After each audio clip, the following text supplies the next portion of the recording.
सदर मुमलिकत ने मीर अली में कामयाब ऑपरेशन पर सिक्योरिटी फोर्सेस को सराहा। बहादुरी पर खिराज तहसीन। कहा, सिक्योरिटी फोर्सेस ने बरवक्त कार्रवाई से 2 खवारिज को जहन्नुम वासिल किया। कौम की मदद से दहशत गर्दी का जड़ से खात्मा किया जाएगा। लोगों की जानो माल महफूज बनाने के लिए हर मुमकिन इक़दाम उठाए जाएंगे। कौम को अपने जांबाज जवानों पर फख्र है जो मुल्क की हिफाजत के लिए हम वक्त तैयार हैं।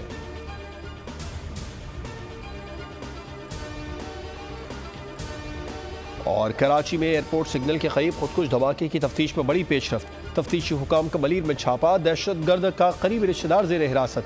जराए के मुताबिक जेर हिरासत मुलजिम मुबैना खुदकुश बमबाज शाह फहद का मुबैना सहूलतकार है। मुबैना दहशत गर्द शाह फहद ने हमले से कबल मुलजिम के घर में क़याम किया। तफ्तीश के दौरान दहशत गर्द के बैकअप पर मौजूद एक और गाड़ी का भी इंकशाफ। बैकअप पर मौजूद गाड़ी से बनाई गई वीडियो तफ्तीशी इदारों को मिल गई। वीडियो में हमलावर की गाड़ी को देखा जा सकता है। गाड़ी की वीडियो हमले से कबल बनाई गई थी। सब्सक्राइब करें और बेल दबाएं ताकि कोई खबर रह न जाए।